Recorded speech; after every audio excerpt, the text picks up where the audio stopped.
Welcome to our channel. ఈ రోజు మనతో పాటు రమగారు ఉన్నారు. నమస్తే రమగారు. నమస్తే జయ. రమగారు, విక్రమ బేతాల కథలు విని చాలా రోజులైనట్లుగా అనిపిస్తా ఉంది. మన మహేష్ వచ్చినప్పుడల్లా మేడం బేతాల కథ చెప్తున్నారా అని అడుగుతున్నాడు.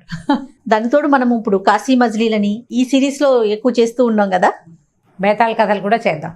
అయితే ఇవాళ సందర్భం ఏంటంటే, ఈ బేతాళ కథలకి మనకి ఒక ఫోటో పిక్చర్ చూస్తుంటాం చందమామలో, అందరికీ గుర్తుండి ఉంటుంది. ఒక రాజుగారు సమున్నతాకారం, చేతిలో కత్తి పుచ్చుకుంటాడు, మచ్చచక్క మీసం మెలేసి ఉంటుంది. తర్వాత ఏమో ఒక శవాన్ని భుజాన్ని వేసుకుంటాడు. చెప్పులు కూడా డిఫరెంట్ గానే ఉంటాయి ఆయనవి. ఒక అడుగు ఇలా ముందుకెళ్తున్నట్టుగా ఒక సీన్ కనపడుతుంటుంది. పైన అక్కడక్కడ డీటెయిలింగ్ ఏంటంటే, కొన్ని పిశాచాలు ఏవో గాల్లో ఎగురుతున్నట్టు, ఆ తర్వాత ఏమో 2 గబిలాలు ఎగురుతున్నట్టు అలా కనపడుతుంది. భేతాళుడు చందమామలో అసలు మనకి విక్రమ భేతాళు అనగానే వెంటనే వచ్చే పిక్చర్ అది. ఆ చిత్రాన్ని వేసిన శ్రీ శంకర్ గారు 97 ఏళ్ల వృద్ధులు 4-5 రోజుల క్రితం పరంపదించారు. అది చూసిన తర్వాత పేపర్లో చూశాను, నాకు వాట్సాప్లో వచ్చింది. 2-3 పంపించారు. మీరు బేతాళ కథలు చెప్తారు కదా, ఆ చిత్రకారులు ఆయన పెద్దవారు అయిపోయారు, చాలా పెద్దవారు. చందమామ 60 ఎప్పుడో ఎన్ని సంవత్సరాల క్రితందో కదా, అప్పటి నుంచి ఆయన బేతాళ కథలు 700 కథలకి బొమ్మలు వేశారట ఆయన. పైగా ఈ బేతాళి ఈ పిక్చర్ని మన దృష్టిలో మనకి మనసులో నిలిపేసేంత ప్రతిభావంతమైన చిత్రకారులు అనమాట ఆయన. వారి గౌరవార్థం ఈ కథ వారికే డెడికేట్ చేస్తున్నాం. ఆయన ఆత్మకి శాంతి చేకూరాలని ప్రార్థన చేద్దాం. ఈ కథని మనం మామూలుగా చూడండి, విక్రమ బేతాళ కథలు కల్పితం అని రాసి ఉంటాయి. ఒరిజినల్ కథట ఇది నేను చెప్పబోయేది. ఈ ఒరిజినల్ కథ ఎక్కడి నుంచి తీసుకున్నామంటే, మనం చందమామ కథల్లో కూడా వచ్చింది. ఇది ఎప్పుడు 50s లో వచ్చి ఉంటుంది. తర్వాత కదా కల్పితాలు వచ్చినాయి. మొదటి కాలం అంతా పుస్తకంలో ఉన్నవే వేశారు. కథా సరిత్సాగరంలో ఉంది ఇది. కథా సరిత్సాగరంలో ఈ విక్రమ మార్కుడు అని కాకుండా పేరు కొంచెం వేరేగా ఉంటుంది, కానీ ఇవే కథలు, బేతాళుడి కథలే అనమాట. ఆ కథ చెప్దాము. దీనికి రిలేటెడ్ ఇంకొక డ్రామా కూడా ఉంది, అది కూడా చెప్దాం. పెద్ద కథ కొంచెం బ్రీఫ్గా చెప్పేసేద్దాం. సరే, పట్టుబదలని విక్రమార్కుడు మళ్ళీ శ్మశానం లోపలికి నడిచాడు. మర్రి చెట్టు ఎక్కాడు. అక్కడ వేళ్లాడుతున్న శవాన్ని భుజాన్ని వేసుకున్నాడు. దిగి నడవటం మొదలుపెట్టాడు. శవాన్ని ఆశ్రయించుకున్న ఉన్నటువంటి బేతాళుడు, రాజా నీకు మార్గాయాస తెలియకుండా ఒక కథ చెప్తాను, నువ్వు ఇక్కడి నుంచి అక్కడికి నడిచి వెళ్ళాలి కదా అన్నాడు. సరే, కథ చెప్పమన్నాడు. పూర్వం జీమూతకేతువు అనే ఒక విద్యాధర రాజు ఉండేవాడు. విద్యాధరులు అంటే దేవతల్లో ఒక తెగ. వీళ్ళకి కాలగమన విద్య, కామరూప విద్య అవన్నీ ఉంటాయి. విద్యాధరులు ఒక ప్రత్యేకమైన జాతి, గుహ్యకులని అలా చాలా ఉన్నాయి వాళ్ళకి పేర్లు. కథా సరిత్సాగరం అంతా ఈ విద్యాధరుల మీదే నడుస్తుంది. వీళ్ళకి సంగీతాలు సాహిత్యాలు బాగా క్షుణ్ణంగా వస్తాయి. ఏవైనా శాపవశాత్తు భూలోకంలో పుట్టే గంధర్వంశతో పుట్టారని చెప్పుకుంటుంటామా, వీళ్ళు మళ్ళీ వెనక్కి వెళ్ళిపోతారని అలా చాలా కథలు వింటామన్నమాట. ఈ జీమూతకేతువుకి లేక ఒక కుమారుడు కలిగాడట. ఆయన చాలా స్ఫురద్రూపి, చాలా దయాళువైన అబ్బాయి. ఈయన బోధిసత్వుడి అంశతోటి జన్మించాడని చెప్తారు. జీమూత వాహనుడు అతని పేరు. అయితే ఈ విద్యాధర రాజ్యంలో కల్పవృక్షం వీళ్ళ వంతుకి వచ్చిందట. కల్పవృక్షం కోరిన కోరికలు తీరుస్తుంది. ఆ జీమూత వాహనుడు అనేవాడట, ఇలా మనకి అన్నీ ఉన్నాయి, మనకి సంగీత సాహిత్యాలు ఉన్నాయి, కామరూప విద్య, కాలగమన విద్య ఉంది, ఎన్నో విద్యలు ఉన్నాయి, మనకి అన్నిటికీ అవకాశం ఉంది. భగవంతుడిని చేరేందుకు సులువైన మార్గాలు మన దగ్గర ఉన్నాయి. మనకెందుకు కల్పవృక్షం? అన్ని ప్రాబ్లమ్స్ ఉన్నవాడికి ఏదైనా కోరికలు తీర్చే వృక్షాలు కావాలి. మనకే ప్రాబ్లమ్స్ లేవు, ఏ సమస్యలు లేని మనకి కోరిన కోరికలు తీర్చే కల్పవృక్షం ఎందుకు అని అనుకునేవాడు. అయితే ఇతనికి రాజ్యాన్ని అప్పచెప్పారు. రాజ్యం అప్పచెప్పేసరి కల్లా ఇతను ఏం చేశాడంటే, ఈ కల్పవృక్షానికి దండం పెట్టి ఆవిడని అడిగాడట, వృక్షదేవతను, నేను కోరికను తీర్చమని, నీకేం కావాలో అది అడుగు, నేను ఇస్తానందట. నువ్వు నా దగ్గర ఉండద్దు, ప్రపంచంలో ఎవరికి కష్టాలు లేకుండా చెయ్యి, నా దగ్గర ఉండకపోయినా పర్వాలేదన్నాడు. వృక్షదేవత అడిగింది, అంటే నన్ను నువ్వు వదిలేస్తున్నావా అని. నిన్ను ప్రజల కోసం వదిలిపెడుతున్నాను అన్నట్ట జీమూత వాహనుడు. ప్రపంచం కోసం వదిలిపెడుతున్నా, ప్రపంచంలో అందరికీ కష్టాలు, ఇబ్బందులు, బాధలు ఉంటాయి, అవి తీర్చు నువ్వు అంటే. ఈ కల్పవృక్షం ఇతన్ని వదిలిపెట్టి వెళ్ళిపోయిందట. వెళ్ళిపోయేసరికి ఇప్పుడు మన దగ్గర నుంచి ఒక పవర్ బయటికి వెళ్ళిపోయేసరికి మనకి పవర్ తగ్గిపోతుంది.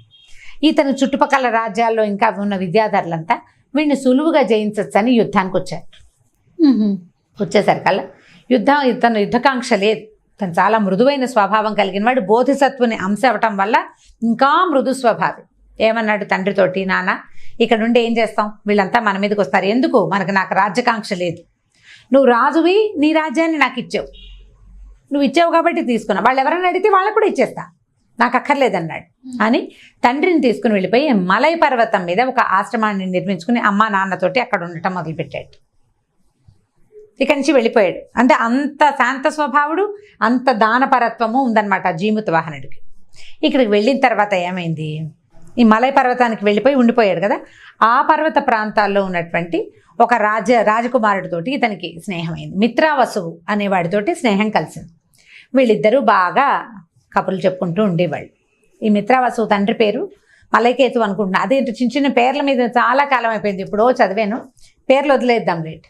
మిత్రావసువు పేరే గుర్తుంది. సో ఈ మిత్రావసువుతోటి స్నేహంగా ఉండేవాడు. అతనికి ఆ మిత్రావసువుకి ఏంటంటే చాలా హీరో వర్షిప్. రాజ్యాన్ని వదిలేయటం ఏమిటి, కల్పవృక్షాన్ని వదిలేయటం ఏమిటి, సో ఇంద్రుడంత వాడు కల్పవృక్షం తనకు కావాలని ఉంచుకుంటే ఇతను ఎంత త్యాగశీలి, చాలా ఉత్తమ గుణాలు కలిగి ఉండటం వల్ల ఈయనంటే అతనికి చాలా ఇష్టం. అయితే ఈ మన జీమూత వాహనుడు ఒకనాడు మలై పర్వతం మీద తిరుగుతూ ఒక అందమైన అమ్మాయిని చూశాడట. చాలా అందంగా ఉంది అమ్మాయి. ఆ అమ్మాయి కూడా ఇతను చూసింది. లవ్ ఎట్ ఫస్ట్ సైట్, వీళ్ళిద్దరూ ఒకళ్ళనొకళ్ళు ప్రేమించుకున్నారు. ఈ అమ్మాయిని వివాహం చేసుకోవాలనుకున్నాడు. కానీ ఆ అమ్మాయి ఎవరమ్మాయో, ఇతనికి ఏం రాజ్యం లేదు, ఏమీ లేదు, ఆశ్రమం కట్టుకుని ఉన్నాడు. అయితే ఆ అమ్మాయి ఏం చేసిందట, నేను ఎవరినో ప్రేమించాను, ఈ పెళ్లి చేసుకుంటానంటే తండ్రి ఏమంటాడు అని ఒకరోజు ఆ దేవి ఆలయం బయట ఉన్న కల్పవృక్షానికి, చందనపు వృక్షానికి ఊరేసుకోపోయిందట. ప్రేమ నెరవేరదు, అతను ఎవరో రోడ్డు మీద పోయేవాడని. అప్పుడు దేవి ఆజ్ఞ వినపడిందట, విద్యాధర మహారాజు చక్రవర్తికి నువ్వు భార్య అవుతావు, నువ్వు బాధపడకు, నువ్వెవరిని వలిచావో అతను సామాన్యుడు కాదు, విద్యాధర చక్రవర్తికి భార్య అయ్యే లక్షణాలున్నాయి, ఈ ఆత్మహత్య మహాపాపం, ఈ పని చేయొద్దు, ధైర్యంగా ఉండమని దేవి వాక్యం వినపడింది ఆ అమ్మాయికి. సరే మానేసుకుని అమ్మాయి మనసులో ఏమిందంటే, నేను ఎవరిని పెళ్లి చేసుకుంటే అతడు తప్పకుండా విద్యాధర రాజు అవుతాడు, చక్రవర్తి అయి తీరుతాడని నమ్మింది అమ్మవారి వాక్యం కాబట్టి. ఇంతలో ఏమైంది, ఈ చెలికత్తి వచ్చి మీ నాన్నగారు మీ అన్నయ్య అన్ని పెళ్లి గురించి మాట్లాడుతున్నారు అని చెప్పింది. ఈ అమ్మాయి ఎవరు, ఈ పిల్ల పేరు మలయవతి, మిత్రావసువు చెల్లెలు. ఓ ఆ రాజ్యానికి రాజుగారి అమ్మాయి. మిత్రావసువు ఏమన్నాడంటే తండ్రితో చెప్పాడట, ఈ జీమూత వాహనుడు చాలా గొప్పవాడు, మామూలు వ్యక్తి కాదు, బోధిసత్వుని అంశతో పుట్టినవాడు, అద్భుతమైన వ్యక్తి, మన అమ్మాయిని అతనికి ఇచ్చి మన దగ్గరే ఉంచుకుందామని చెప్పాడు తండ్రి కూడా ఒప్పుకున్నాడు. వివాహం నిశ్చయమైంది. పొద్దున్న చక్కగా అన్ని మాట్లాడుకున్న తర్వాత పెళ్లి చేసేసారు పొద్దున్నే. ఆ సాయంకాలం ఈ మిత్రావసువు మన జీమూత వాహనుడు ఇద్దరు కొండ మీద అట్లా షికారుకి వెళ్ళారట. వెళ్తే ఒక చోట తెల్లగా కుప్పలు కుప్పలుగా, అంటే గట్లుగా ఏంటో తమాషాగా ఉంది. ఏమిటి ఇక్కడంతా ఇలా ఉంది, కొండంతా పచ్చగా అలా చక్కగా బాగుంటుంది కదా, ఇక్కడంతా ఏంటో ఎముకల కుప్పల్లాగా కనపడుతోంది, ఏమిటని అడిగితే మిత్రావసువు ఏం చెప్పాడంటే, గరుత్మంతుడికి నాగులకి వైరం ఉంది. ఇది ఏనాటిది, వినుతా కద్రువ, కశ్యప ప్రజాపతి భార్యలైన వినుతా కద్రువ ఉచ్చేశ్రవాన్ని చూసి దాని తోక నల్లగా ఉందా తెల్లగా ఉందా అని పందెం వేసుకుని వాళ్ళిద్దరి తగాదాల్లో కద్రువ తాలూకు సంతానమైనటువంటి నాగులు, వినుత సంతానమైన గరుత్మంతుడు, వాళ్ళిద్దరికీ విడదీయరా అని శత్రుత్వం ఉంది. అతను గరుడు మహాబలవంతుడయ్యి విష్ణుమూర్తికి వాహనం అయిన తర్వాత పాతాళ లోకంలోకి వెళ్ళి నాగుల్ని చాలా హింసించేవాడు. ఎందుకంటే తన తల్లి పడిన హింస, తన తల్లి చేసిన దాస్యానికి కారణం వీళ్ళేనని, వీళ్ళ వల్లే తన అన్నయ్యకి కాళ్ళు లేకుండా పోయినాయని ఆయన నమ్మేవాడు. ఆయనకు కోపం వచ్చినప్పుడు, విసుగొచ్చినప్పుడు కూడా పాతాళం మీద పడి అందిన వాళ్ళని అందినట్టు చంపేసేవాడు, తిన్నవాళ్ళని తిన్నట్టు తినేసేవాడు. అప్పుడు నాగుల రాజైన వాసుకి ఒక వడంబడిక చేసుకున్నాడు విష్ణుమూర్తిని మధ్యలో పెట్టుకుని, నువ్వు మా దగ్గరికి రావద్దు, ఈ పాతాళం మీద పడద్దు, రోజు ఈ మలై పర్వతంకి పైన ఒక కొండ మీద, అది దక్షిణ సముద్రం ఏదో ఉంది అక్కడ, దక్షిణ సముద్ర తీరంలో నీకు ఒక సర్పాన్ని పంపిస్తాం, ఆ సర్పాన్ని తినేసి రోజు నీకు ఆహారాన్ని అందిస్తాం మేము, ఇట్లా విరుచుకుని పడద్దు మా మీద అని ఒక వడంబడిక చేసుకున్నారు. అట్లా ఆహారంగా పంపబడిన నాగుల తాలూకు అస్థికలే ఇవన్నీ. ఆయన పీకుని తినేస్తాడు, అస్థికలు పై చర్మం ఇక్కడ ఉండిపోతాయి, ఆ పొలుసులు ఆ చర్మము ఆ అస్థికలే ఇట్లా కుప్పలు కుప్పలుగా పడున్నాయి, ఇంత చక్కటి వాతావరణాన్ని పాడు చేసేవి అవేనని మిత్రావసువు చెప్పాడు. జీమూత వాహనుడికి చాలా బాధేసింది. ఇదా ఎవరైనా రాజు చేయాల్సిన పనేనా ఇది, రాజు ఈ పని చేయకూడదు, వాసుకి నాగులకి రాజు, వాళ్ళెవరి ప్రాణాలు ఇచ్చే బదులు ముందు తన ప్రాణం ఇచ్చి ఉండొచ్చే, 1000 తలలు ఉన్నాయి, 2000 నాలుకలు ఉన్నాయి. రోజుకో తల ఇచ్చినా సరిపోయేది కదా. ఇట్లా తనుండి పిరికి పందలాగా ఇలా తనేమో లోపల కూర్చొని రోజుకొక ప్రాణిని పంపిస్తాడా? అయ్యో ఎంత దుర్మార్గుడు. నేను కనుక రాజునయ్యి ఉంటే నా ప్రజలు చచ్చిపోవడానికంటే ముందు నేనే చచ్చిపోయేవాడిని. ఇట్లా చేశాడే అని చాలా బాధ వచ్చేసిందట. సరే మిత్రావసు ఈయనకేదో ఇది చెప్పి ఆయన అవతలకి వెళ్ళాడు. ఈయన ఇలా ముందుకు నడుస్తున్నాడు అట్లా ఆలోచించుకుంటూ. ఈయన నడుస్తూ ఉంటే ఒక కుర్రాడు ఒక ముసలమ్మ కనిపించారు. ఒక పిల్ల పాము ఒక ముసలి పాము అనమాట, 2 నాగులు. ఆ కుర్రాడిని పట్టుకుని ఆ తల్లి ఏడుస్తోంది. అయ్యో నాయన ఇవాళ నీ సంగతి వచ్చిందిరా శంఖచూడా, నీ నీ వంతు వచ్చింది.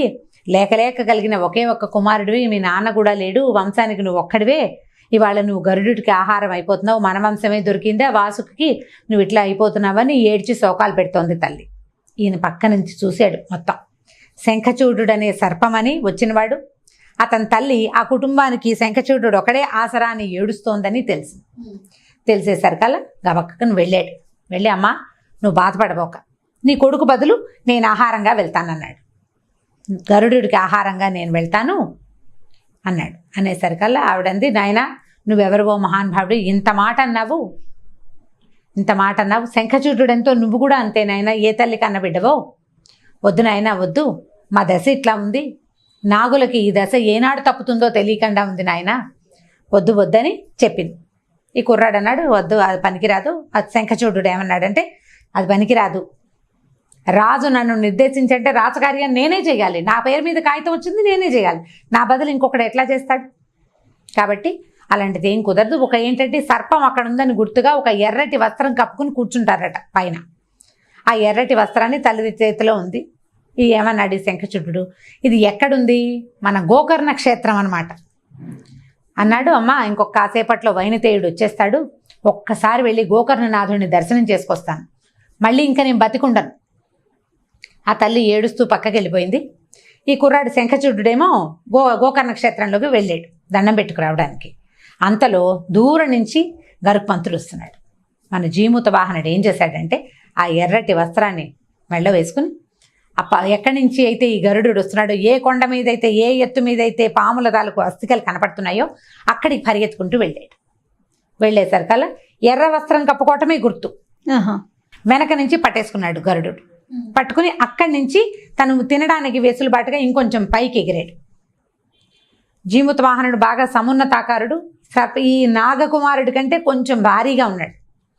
ఈయన ఎత్తు మీదకి తీసుకెళ్లేసరికి ఇతన్ని పట్టుకునేసరికి ఏమైంది, ఆ పట్టుకునేటప్పుడు ఇతనికి విద్యాధరులకి శిరోమణి ఒకటి ఉంటుందట ఇక్కడ.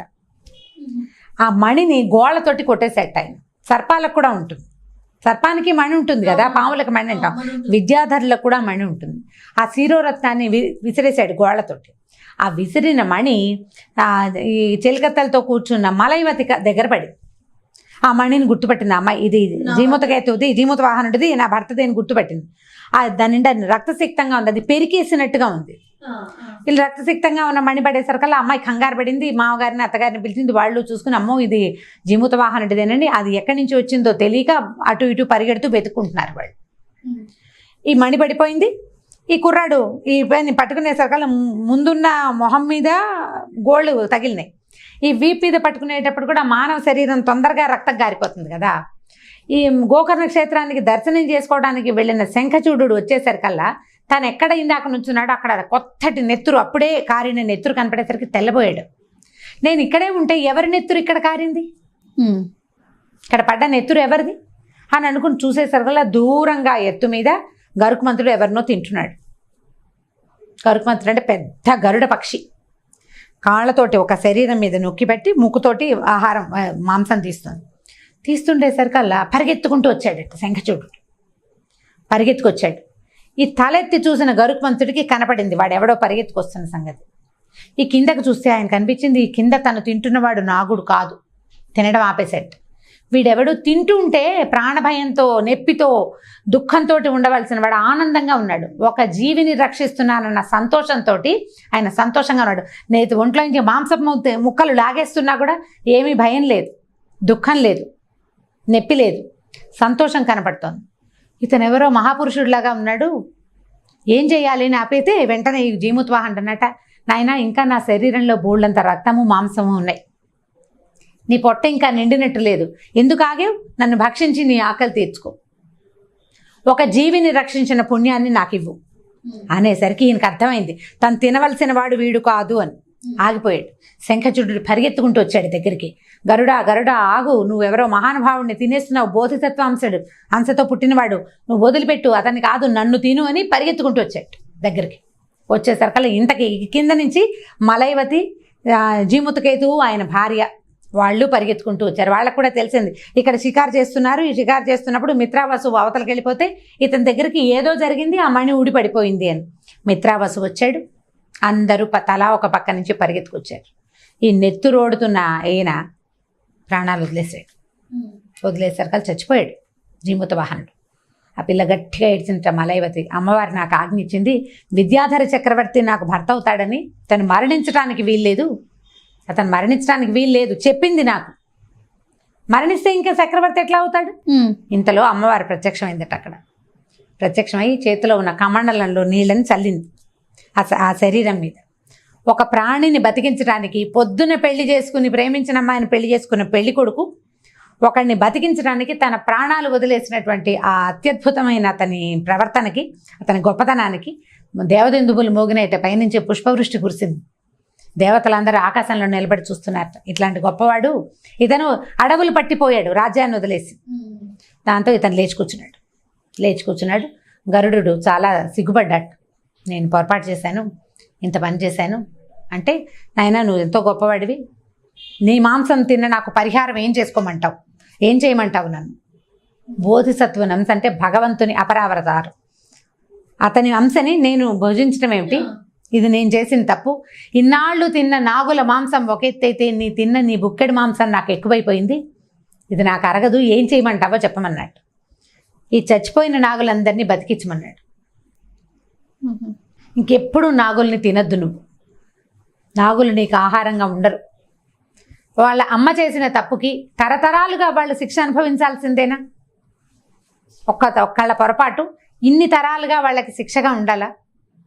ఈ శిక్షని అంతం చేసేసేయి, ఈ క్రూర హింసని మానేసేయమని అడిగాడు. సరేనన్నట్ట గరుడు ఎగిరి వెళ్ళిపోయాడు.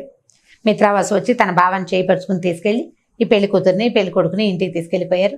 తర్వాత విద్యాధరులందరూ వచ్చి ఇట్లాంటి అపురూపమైన అత్యద్భుతమైన త్యాగానికి, దీనికి అంటే ఆయన చేసిన త్యాగానికి మేము ఇవ్వాల్సిన మర్యాద మేము ఇస్తాము అని చెప్పి ఇతన్ని విద్యాధర రాజ్యానికి చక్రవర్తిని చేశారు జీమూత వాహనుడు. ఈ కథ చెప్పాడు. ఇప్పుడు రాజా, ఈ కథలో ఎవరు గొప్ప త్యాగశీలి, జీమూత వాహనుడా శంఖచూడుడా? వీళ్ళిద్దరిలో ఎవరు? జీమూత వాహనుడు తన శరీరాన్ని ఇంకొక ప్రాణికి బదులుగా ఆహారంగా ఇచ్చాడు గరుడుకి. పీక్కు తింటున్నా మాట్లాడలా. శంఖచూడు తన వాళ్ళ తప్పించుకున్నానని హాయిగా ఉండకుండా పరిగెత్తుకొచ్చాడు. వీళ్ళిద్దరిలో ఎవరు నిజమైన త్యాగశీలి అంటే రాజు చెప్పేట శంఖచూడుడే త్యాగశీలి. ఎందుకంటే జీమూత వాహనుడు దానం చేయటం అతని ప్రవృత్తి. అతను బోధిసత్వాంశతో జన్మించాడు, కల్పవృక్షాన్ని దానం చేశాడు, రాజ్యాన్ని దానం చేసేసాడు. దానం చేయటం అతని ప్రవృత్తి. శంఖచూడు ఒక సామాన్య ప్రాణి, చావు తప్పిందే చాలని పారిపోవలసిన వాడు. తన వల్ల ఒక మహాపురుషుడు ఈ రకంగా అవ్వకూడదని, తన కోసం అంత పెద్దవాడు త్యాగం చేయవలసిన అవసరం లేదని చచ్చిపోవడానికి సిద్ధపడి గరుడుడికి ఎదురెళ్ళాడు. గరుడుడికి ఎదురెళ్ళటం అంటే చావుకి ఎదురెళ్ళటం. వీడికి ఏమీ త్యాగం చేయాల్సిన పరిస్థితి అవి ఏమీ లేవు, పద్ధతి కూడా కాదు. తప్పిందే చాలరా దేవుడా అని పారిపోకుండా వెనక్కి తిరిగి వచ్చిన శంఖచూడుడే నిజమైన త్యాగశీలి. జీమూత వాహనుడి త్యాగం అతని చరిత్రకి తగినది, శంఖచూడుడి త్యాగం అతని జీవితానికి చాలా పెద్దది. కాబట్టి శంఖచూడుడే నిజమైన త్యాగశీలి అంటే శభాష్ అన్నట్టు బేతాళుడు. చాలా బాగుంది, బాగా చెప్పావు, కానీ నువ్వు మౌనభంగం చేసావు, నేను వెళ్ళిపోతున్నాను అని శవంతో సహా బేతాళుడు వెనక్కి వెళ్ళిపోయాడు. ఈ జీమూత వాహనుడి కథనని సంస్కృతంలో నాగానందం పేరుతోటి చక్కటి నాటకంగా చేశారు. నాగానందం దీని పేరు. చాలా బాగుంటుంది సంస్కృత నాటకం. ఇది సంస్కృత నాటకం అనే ఇన్ని రోజులు నేను చెప్పలేదు. ఓహో, ఆల్రెడీ చాలా మందికి తెలిసి ఉంటుంది సంస్కృత నాటకం కదా అని. కాకపోతే ఇవాళ శంకర్ గారి జ్ఞాపకార్థం ఒక మంచి కథ చెప్పాలి, అది కూడా ఒరిజినల్ కథ చెప్పాలని అనిపించింది అనమాట. 50s ఈ కథని చందమామలో కూడా వేశారు. ఇది కథా సరిసాగరంలోనే ఉంది. చాలా బాగుంది రమ్మగారు. ఓకే అండి, నమస్తే. నమస్తే చేయ. ఇక ఈ వీడియో కనుక మీకు నచ్చినట్లయితే లైక్ చేయండి, షేర్ చేయండి. మరిన్ని వీడియోస్ కోసం మా ఛానల్ని సబ్స్క్రైబ్ చేసుకోండి.